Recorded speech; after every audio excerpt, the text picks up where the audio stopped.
friends, welcome to my channel. It has been quite a bit of time since I saw you. Today we are talking about Harry Potter and the Goblet of Fire. Now I finished this a while ago and I'm currently working on Harry Potter number 5, Order of the Phoenix. I'm about 200 pages in and it's super slow going.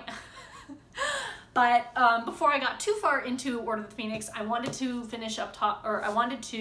talk about Harry Potter number 4. Now, as you can see, I do have tabs. They're not specific to anything. They don't mean anything. When I ran out of blue tabs, I moved on to yellow. When I ran out of yellow tabs, I moved on to pink. There's a lot I could talk about in this book. There's so much I could talk about in this book. We could talk about Rita Skeeter and the portrayal of journalism. We could talk about, I don't know, Hagrid and the otherness. And othering. We could talk about Dumbledore. We could talk about the Triwizard Tournament. We could talk about Harry and all of that. And we could talk about Snape. And we could talk about specific scenes. Like, I could just pick one scene and talk about it for 20 minutes. Like, how do I pick what to talk about? And that's been my main thought is, what do I want to really pinpoint? And I don't really know, so I'm just going to talk about a few things, I guess. I do want to talk about Harry really quick. Harry really seems to hit puberty hard in this one. He's noticing girls. He has a hero complex. He's moody. He and Ron get into a fight. Ron and Hermione get into a fight. Like, everybody's just feeling the hormones. It's kind of annoying, but they're 14, so it's expected, even though it's annoying. And even though I'm like, okay, just get over yourselves. They're 14. Like I said, I'm going to keep saying that because I have to keep reminding myself. But I like how in Goblet of Fire, Harry and Dumbledore's relationship is really starting to develop and it's starting to grow. And Dumbledore's starting to trust Harry with information, mainly because Harry needs that information. I don't like that Harry is completely reliant upon everybody, and I mean everybody. Like, Mad-Eye Moody is helping him, Hagrid is helping him, Ron and Hermione are helping him, Dobby is helping him. Like, literally he's getting help from everyone, and I feel like it's really starting to inhibit his ability to develop. It's really starting to inhibit his ability to figure things out on his own. I mean, I'm really frustrated for him and with him. So, I mean, I love Harry. He's a mess. I love Hermione the best. But, and I love Ron. Ron Weasley and his family are, my favorite family. Like, they're my favorite dynamic. Just absolutely love them. And I like how much of their family and dynamic that you get in the beginning and going to the World Cup and in setting that up. I love it. It's fantastic. But yeah, moving back to that frustration, I'm so frustrated with Harry's emotional immaturity. Like, yes, I mean, there are a lot of ways where he is more mature. He does have more experience. And that's a question. Yes, he has more experience, but does that make him more mature? Questionable. It's questionable. I love the twins. Mad-Eye Moody, Barty Crouch posting as Mad-Eye Moody is pure genius. Like, the double meaning in his words, the way his acting is incredible. Like, he's incredibly wonderful, nurturing to Neville Longbottom. He's a fantastic teacher. Like, he is such a good teacher.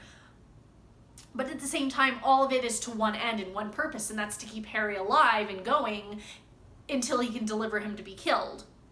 So, yeah, he's brilliant,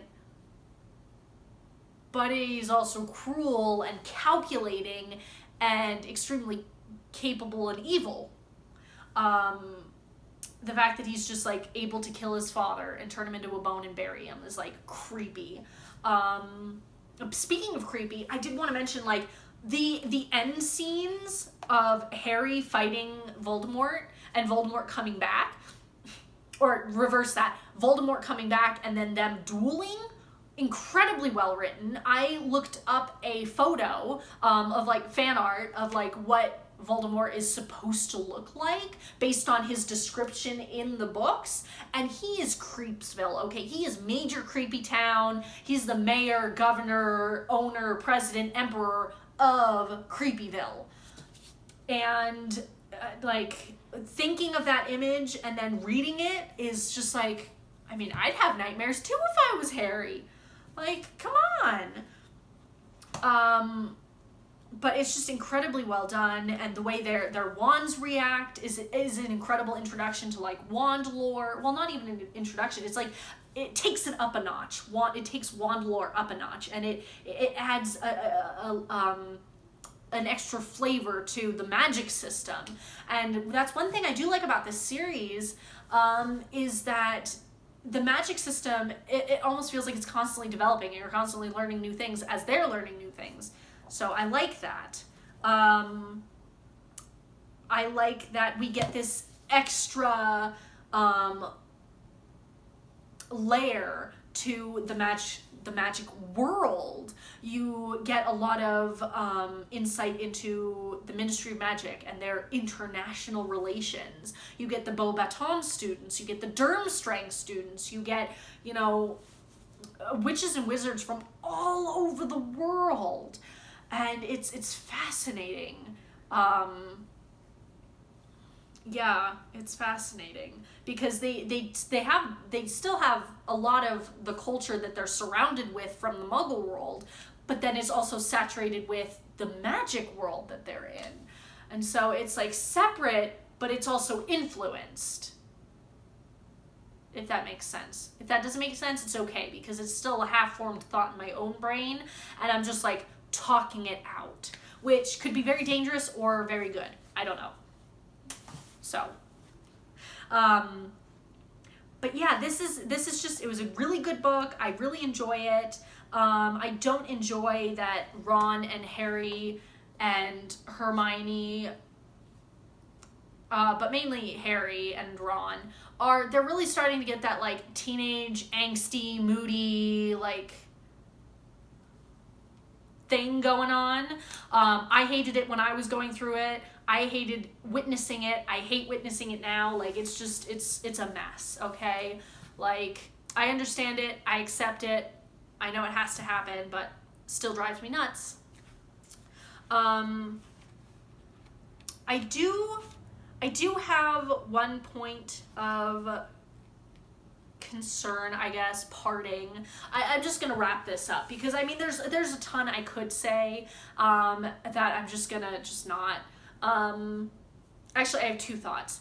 One is Snape. I can't talk about a Harry Potter book without talking about my hatred of Snape.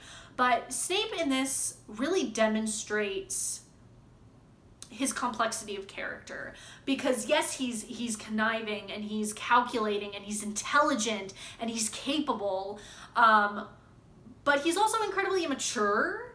Like, when he gets mad and upset, like, his self-control goes out the window, his decorum goes out the window. Of course, he never had any decorum, so I don't know what I'm talking about there. But like at the Yule Ball, when he and Karkaroff are having a conversation, he's just blasting students out of like bushes to get them to stop making out. He's, using magic to punish students, and it's just like, when he's upset, he's violent.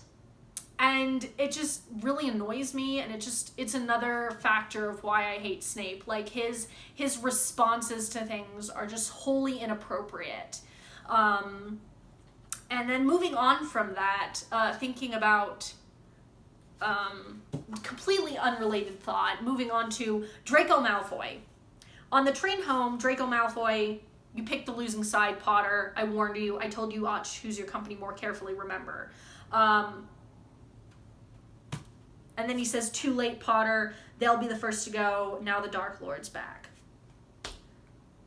But here's my question. If Harry and Draco had become friends in the first book, first of all, how different would the series be? And second of all, Harry would still not have survived. He would still be dealing with the Dark Lord. He would still be dealing with Voldemort trying to kill him.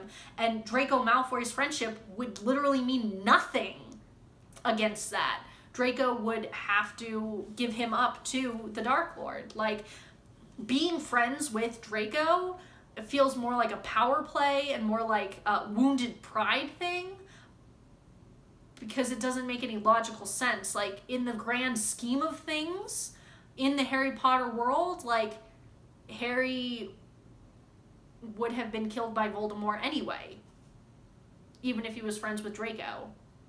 Because Draco's dad, Lucius Malfoy, was a Death Eater. So, I mean, Harry Potter wouldn't have survived anyway. Maybe he would have died quicker. I don't know. Am I overthinking that? I don't know what I'm thinking. But that's just, I don't know, parting happy thought, I guess. And then, yeah, it was a good book. It was a good read. I'm glad it's done. I'm glad that well, I'm not glad it's done because the last 3 books, 5, 6, and 7, are my least favorite. 5 being my absolute least favorite. Angsty, sad Harry who's getting upset and yelling at people right and left and, you know, being mopey is not my favorite. But I guess I'll talk about that when I finish reading it and we discuss it later. So I will see you in my next video. Until then, bye.